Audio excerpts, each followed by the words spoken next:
السلام علیکم ورحمۃ اللہ وبرکاتہ۔ نحمدہ ونصلی علی رسولہ الکریم، اما بعد فاعوذ باللہ من الشیطان الرجیم، بسم اللہ الرحمن الرحیم۔ رب اشرح لی صدری ویسر لی امری واحلل عقدۃ من لسانی یفقہوا قولی، ربی یسر ولا تعسر وتمم بالخیر۔ آیت نمبر 230 سے ہم سٹارٹ لیں گے آج دوسرا پارہ۔ پھر اگر وہ اسے تیسری مرتبہ طلاق دے دے تو اس کے بعد اس کے لیے حلال نہ ہوگی جب تک کہ وہ اس کے علاوہ کسی دوسرے شوہر سے نکاح نہ کرے۔ پھر اگر وہ دوسرا شخص اس کو طلاق دے دے تو ان دونوں پر کوئی گناہ نہیں کہ وہ دونوں آپس میں رجوع کر لیں، اگر وہ دونوں سمجھے کہ دونوں اللہ تعالیٰ کی حدود قائم رکھ سکیں گے، اور یہ اللہ تعالیٰ کی حدود ہے جنہیں وہ ان لوگوں کے لیے بیان کرتا ہے جو علم رکھتے ہیں۔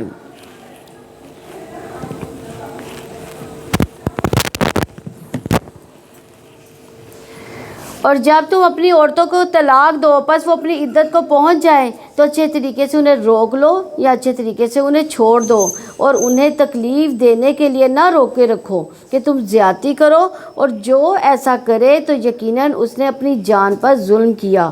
اور اللہ تعالیٰ کی آیات کا مذاق نہ بناؤ، اور اپنے اوپر اللہ تعالیٰ کی نعمت کو یاد کرو، اور جو کتاب اور حکمت میں سے اس نے تم پر نازل کیا وہ تمہیں اس کے ساتھ نصیحت کرتا ہے۔ اور اللہ تعالیٰ سے ڈرو اور جان لو کہ یقیناً اللہ تعالیٰ ہر چیز کو خوب جاننے والا ہے۔ یعنی مرد کو یہاں پہ حکم دیا جا رہا ہے کہ عورت کو تکلیف نہیں دینی، اور اس میں یہ بھی اللہ تعالیٰ کی حکمت ہے، اور پھر یہ بھی کہ مرد یہ نہ سمجھے کہ کوئی اس کو پوچھنے والا نہیں۔ اور جب تم عورتوں کو طلاق دو اور وہ اپنی عدت کو پہنچ جائے تو ان کو نہ روکو کہ وہ اپنے شوہروں کے ساتھ نکاح کر لیں جب وہ اچھے طریقے سے آپس میں راضی ہو جائیں۔ یہ ہے جس کے ساتھ اس شخص کو نصیحت کی جاتی ہے جو تم میں سے اللہ تعالیٰ پر یوم آخرت پر ایمان رکھتا ہے، یہی تمہارے لیے زیادہ پاکیزہ اور صاف ستھرا ہے، اور اللہ تعالیٰ جانتا ہے جو تم نہیں جانتے۔ اور مائیں اپنی اولاد کو پورے 2 سال دودھ پلائیں، یہ اس کے لیے ہے جو ارادہ رکھے کہ رضاعت کی مدت کو پورا کرے، اور باپ کے ذمہ ان عورتوں کو معروف کے مطابق کھانا اور کپڑے دینا ہے۔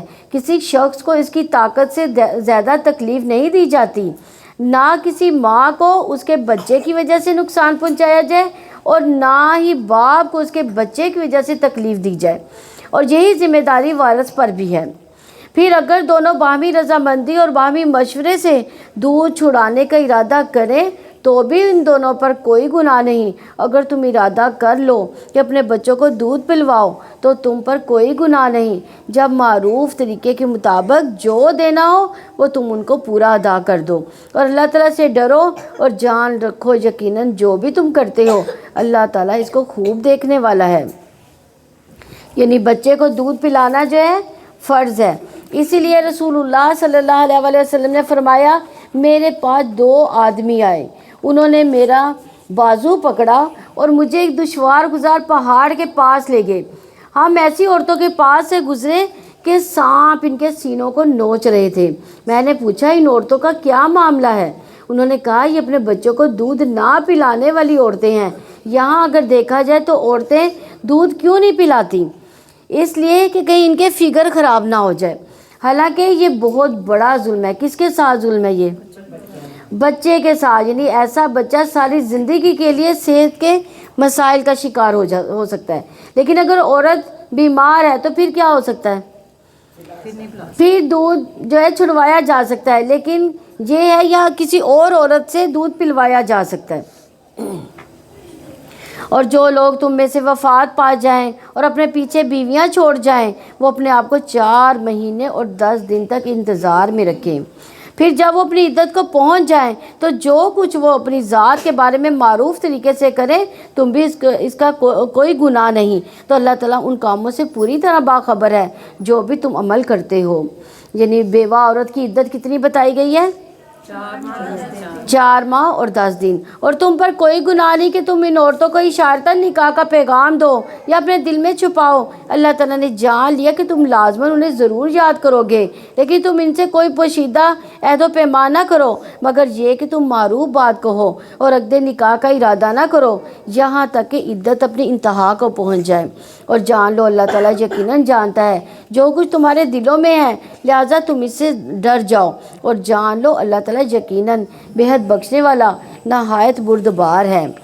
تم پر کوئی گناہ نہیں اگر تم عورتوں کو طلاق دے دو کہ تم نے ابھی انہیں ہاتھ نہ لگایا ہو یا ان کا مہر تک مقرر نہ کیا ہو، اور ان کو کچھ سامان دے دو، خوشحال پر اس کی کشائش کے مطابق اور تنگ دست پر اس کی حیثیت کے مطابق۔ معروف طریقے سے ساز و سامان دینا ہے، نیکی کرنے والوں پر یہ حق ہے۔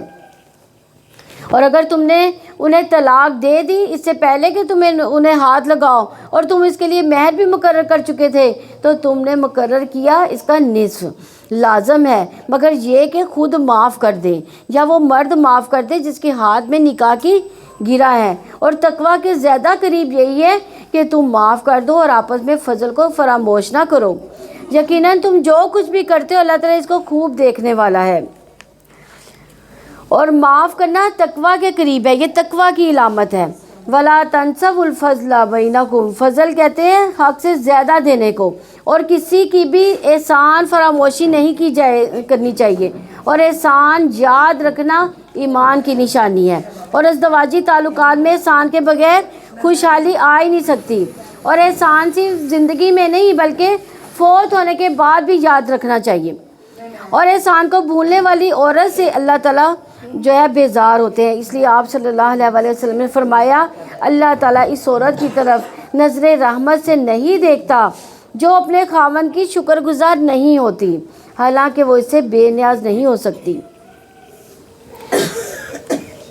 حافظوا علی الصلاۃ والصلاۃ الوسطیٰ وقوموا للہ قانتین، سب نمازوں کی حفاظت کرو اور خصوصاً درمیانی نماز، اور اللہ تعالیٰ کے فرما بردار بن کر کھڑے ہو جاؤ۔ درمیانی نماز سے کیا مراد ہے؟ عصر کی نماز۔ لڑائی جھگڑوں کے بیچ میں سب سے پہلے کیا چیز فراموش کی جاتی ہے؟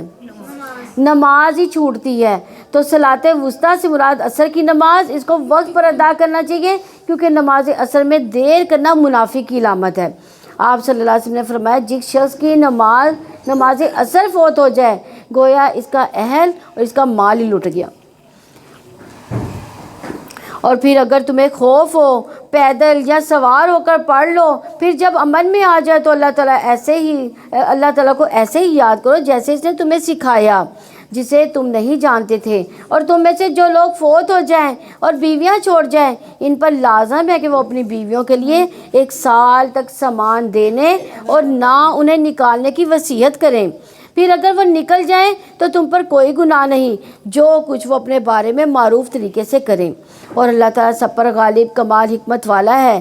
اور طلاق یافتہ عورتوں کو معروف طریقہ سے کچھ سامان دینا متقی لوگوں پر لازم ہے، یعنی کس طرح اللہ تعالیٰ نے عورتوں کے حقوق کی حفاظت کرنے کا فرما رہے ہیں یہاں پہ، اور متقی تو اللہ کے حکم پر پھر عمل ہی کرتے ہیں۔ اسی طرح اللہ تعالیٰ آیات تمہارے لیے کھول کر بیان کرتا ہے تاکہ تم سمجھو۔ أَلَمْ تَرَ إِلَى الَّذِينَ خَرَجُوا مِنْ دِيَارِهِمْ وَهُمْ أُلُوفٌ حَذَرَ الْمَوْتِ فَقَالَ لَهُمُ اللَّهُ مُوتُوا ثُمَّ أَحْيَاهُمْ إِنَّ اللَّهَ لَذُو فَضْلٍ عَلَى النَّاسِ وَلَكِنَّ أَكْثَرَ النَّاسِ لَا يَشْكُرُونَ، کیا آپ نے ان کو نہیں دیکھا جو موت کے ڈر سے ہزاروں کی تعداد میں اپنے گھروں سے نکلے؟ تو اللہ تعالیٰ نے ان سے کہا مر جاؤ، پھر اس نے انہیں زندہ کیا۔ بلا شبہ اللہ تعالیٰ یقیناً لوگوں پر بڑے فضل والا ہے، مگر اکثر لوگ شکر ادا نہیں کرتے۔ اور اللہ تعالیٰ کی راہ میں جنگ کرو اور جان لو بلا شبہ اللہ تعالیٰ سب کچھ سننے والا سب کچھ جاننے والا ہے۔ کون ہے وہ جو اللہ تعالیٰ کو قرض حسنہ دے سو وہ اس کو بڑھا چڑھا کر اس کے لیے کئی گنا کر دے، اور اللہ تعالیٰ ہی تنگی اور کشائشی پیدا کرنے والا ہے، اسی کی طرف تم لوٹائے جاؤ گے۔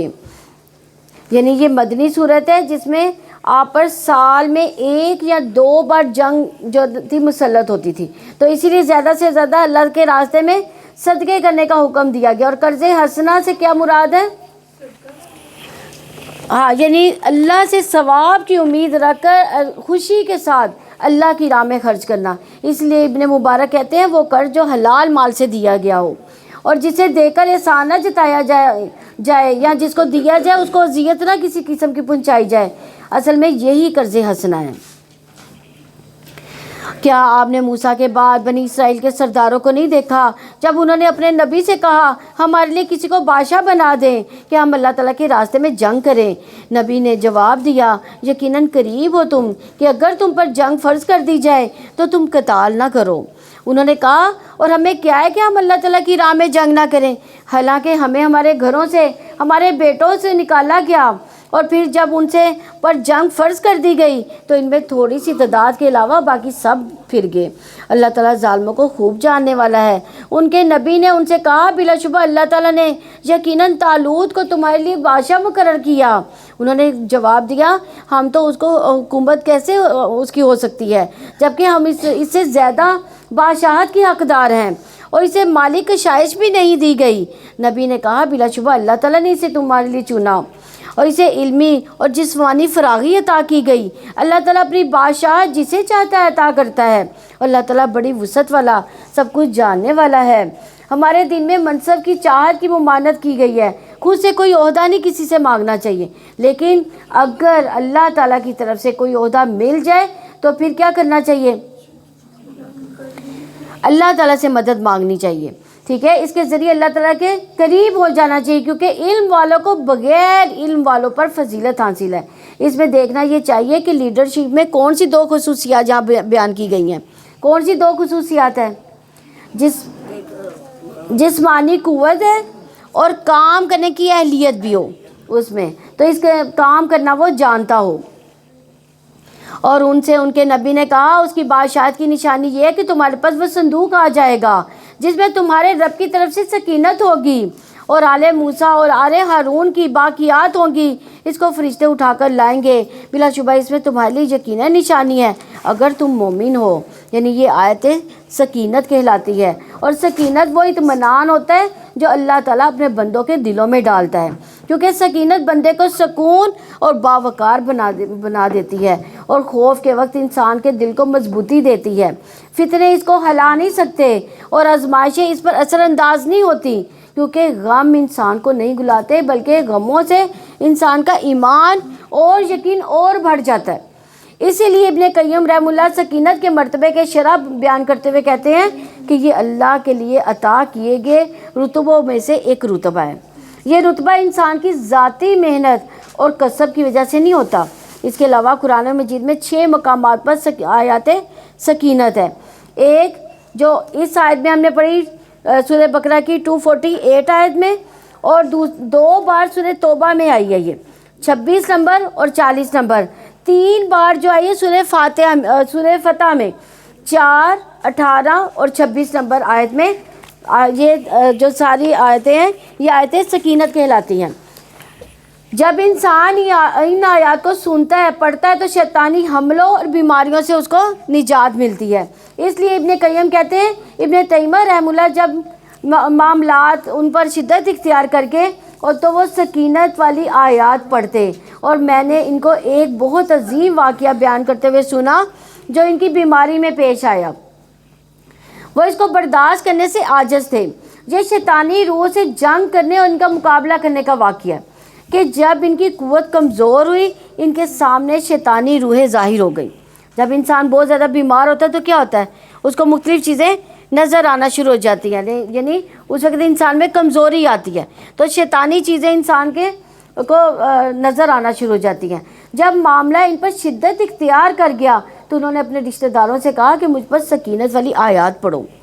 پھر وہ حالت ان سے ختم ہو گئی اور بیٹھ گئے اور کوئی بیماری نہ اس میں رہی. اسی طرح کسی بھی پریشانی کے وقت ان آیات کو پڑھنا دل کے سکون کا باعث ہے کیونکہ یہ آیات پڑھنے سے بے قراری دور ہوتی ہے، بے چینی دور ہوتی ہے اور ایمان میں اضافے کا باعث بھی یہ بنتی ہیں. جب طالوت نے فوجوں کے ساتھ جدا ہوا اس نے کہا اللہ تعالیٰ تمہیں یقیناً ایک نہر کے ذریعے آزمانے والا ہے، چنانچہ جس نے اس میں سے پیا وہ مجھ میں سے نہیں اور جس نے اسے نہ چکھا تو یقیناً وہ میرا ہے، مگر جو کوئی اپنے ہاتھ سے ایک چلو بھر لے لے دیکھیں اللہ تعالیٰ کیسے کیسے ایمان والوں کی آزمائش کرتا ہے۔ ان میں سے تھوڑے لوگوں کے سوا سب نے پیا۔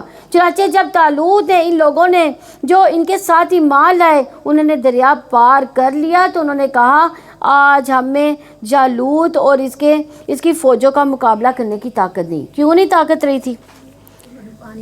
انہوں نے اللہ کی نافرمانی کی اور اس میں سے پانی پیٹ بھر کے پی لیا۔ جنہوں نے نہیں پیا تھا ان کی طاقت بحال رہی، لیکن جو یقین رکھتے تھے کہ وہ اللہ تعالیٰ سے ملاقات کرنے والے ہیں انہوں نے کہا کتنی چھوٹی چھوٹی جماعتیں اللہ تعالیٰ کے حکم سے بڑی بڑی جماعتوں پر غالب آ گئیں، اور اللہ تعالیٰ صبر کرنے والوں کے ساتھ ہے۔ اور جب وہ جالوت اور اس کی فوجوں کے سامنے ہوئے تو انہوں نے دعا کی، اے ہمارے رب ہم پر صبر انڈیل دے، ہمارے قدموں کو جما دے اور کافر لوگوں کے مقابلے میں ہماری مدد فرما۔ ربنا افرغ علینا صبرا وثبت اقدامنا وانصرنا علی القوم الکافرین۔ چنانچہ انہوں نے اللہ تعالیٰ کے حکم سے انہیں شکست دی اور داؤد نے جالوت کو قتل کر ڈالا، اور اللہ تعالیٰ نے ان کو بادشاہت اور حکمت عطا کی، اور جتنا اس نے چاہا اسے علم بھی عطا فرمایا۔ اور اگر اللہ تعالیٰ بعض لوگوں کو بعض کے ذریعے سے ہٹاتا نہ رہتا تو زمین فساد سے بھر جاتی، لیکن اللہ تعالیٰ تمام جہانوں پر بڑے فضل والا ہے، اور اللہ تعالیٰ اپنے بندوں کو خود حفاظت فرماتا ہے، ان کا دفاع کرتا ہے، ظالموں کا ظلم روکتا رہتا ہے، کیونکہ کامیابی کا معیار کیا ہے؟ زیادہ اسباب پر نہیں بلکہ ایمان پر ہے، اور اس کے ساتھ اس بات پر ہوتا ہے کہ انسان کس طرح اللہ کے حکم کے مطابق محنت کرتا ہے، تیاری کرتا ہے اور اللہ تعالیٰ پر توکل کرتا ہے۔ یہ اللہ تعالیٰ کی آیات ہیں جو ہم آپ پر حق کے ساتھ پڑھ رہے ہیں، اور بے شک آپ یقیناً رسولوں میں سے ہے۔ تل کا آیات اللہ نتلوہا علیک بالحق وانک لمن المرسلین۔ الحمدللہ ہمارا یہ دوسرا پارہ کمپلیٹ ہوا۔ انشاءاللہ تلاوت کے بعد دوسرا پارہ شروع کرتے ہیں۔